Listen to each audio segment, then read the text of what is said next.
I'd like to thank everybody for joining me today. Today, I want to talk about life insurance and why life insurance is really such a unique tool and can really benefit more than just a death benefit.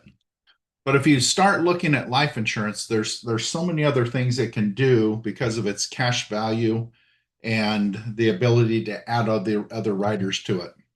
So if you think about life insurance as planning capital, and really, what does that mean? Well, it creates liquidity when it's needed. That death benefit can arrive when, we need income, estate planning, family protection, business, pressure, when all of that is at its highest peak, that life insurance is going to provide that capital and create those in those very needed situations. But it's also, if we're using permanent life insurance, that is a tax diversification. It can add a different tax bucket alongside our qualified plans, our Roth accounts, taxable assets, business equity, whatever it is, it just gives us that extra bucket that provides a lot of opportunity. But with life insurance, the design is the key. The benefit's only going to work if the policy is designed and funded and owned and reviewed all the time and done correctly.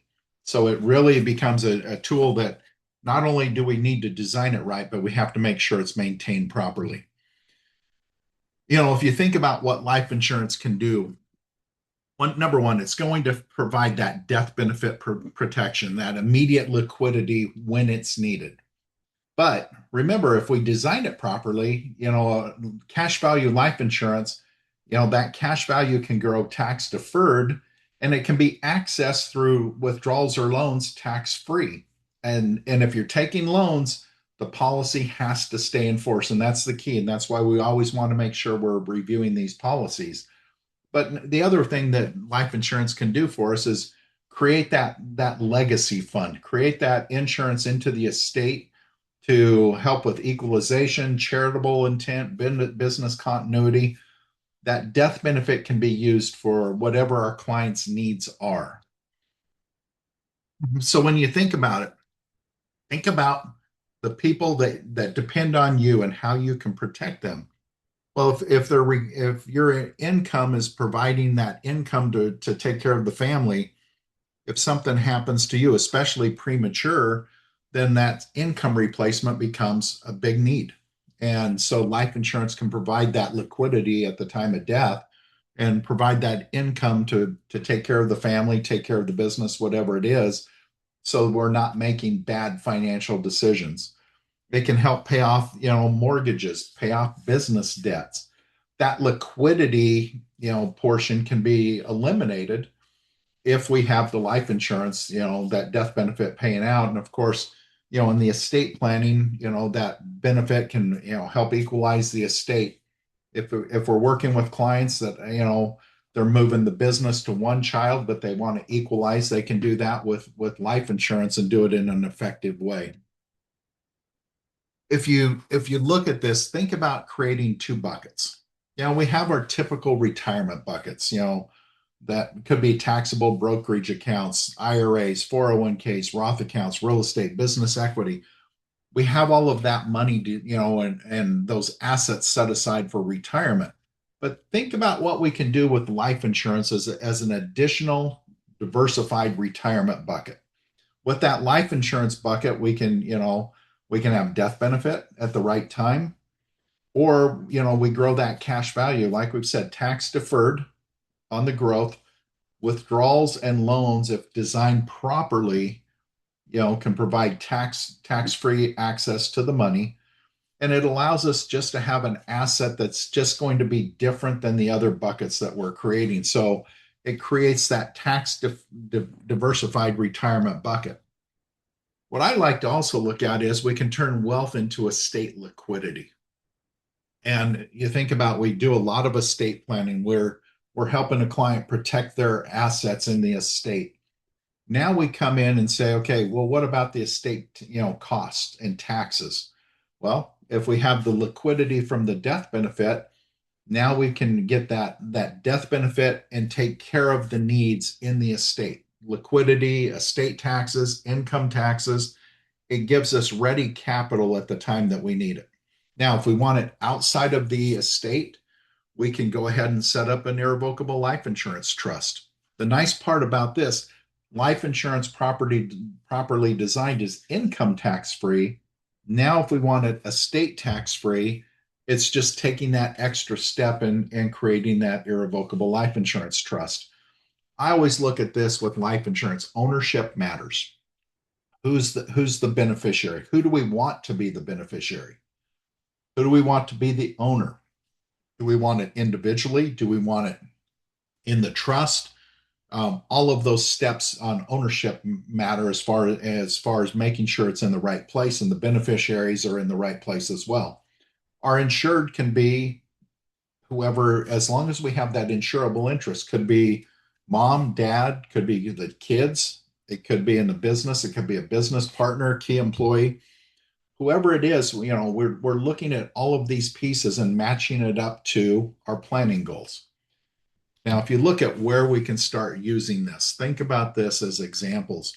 We can use it to stabilize a business transition. When we're looking at business transition, we're typically looking at the buy sell funding. You know, do we have a buy sell in place? And can we leverage our dollars with life insurance so that if one of the partners passes away, there's money now to take care of that buyout? Also, with stabilizing the business, do we need key person insurance? If a key person is, no longer in the business, they've passed away, do we have the funds to go out and hire and train that next key person without losing, momentum in our business or losing the business? And finally, over in the business side, we can do executive benefits, split dollar, executive bonus. All of these are nice selective executive benefits that allow us to make sure we're compensating our key employees and our executives in a way that's unique, but it also is a way to make sure that we retain those people in the business long enough to keep the business transition stable. So when you look at life insurance, don't start with the policy. This is not a product conversation first. It's what is the need? What is the need that we're trying to protect against? So let's start with the need, design that policy in a way that makes the most sense for our client, and then obviously we have to fund it correctly. What is the premium? How often do we want to pay the premium? Is it a MAcc policy or a non-MAcc policy? All of these things come into play, making sure that this policy is designed correctly based on our client's needs and what we're trying to accomplish. Now, I think the hardest thing with life insurance, and one of the troubling things I see, is life insurance is put in place but never reviewed. We want these policies managed to make sure that they're there when the need arises, whether that's making sure performance is there, premiums are paid, loans are managed correctly, our beneficiary designations are correct. All of those things, if we're managing and reviewing this policy on a regular basis, we're going to stay up to date.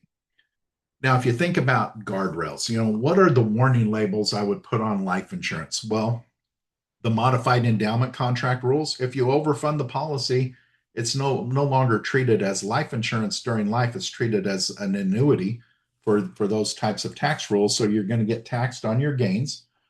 But you also want to look at keeping an eye on the non-guaranteed performance. How are we managing these loans? And making sure the suitability and design fits the client now, and can we manage that the best way we can going forward for our clients? So I'm looking at how do we review or design it correctly. Number one, take inventory, policy statements, beneficiaries, riders. What is it that we're trying to accomplish?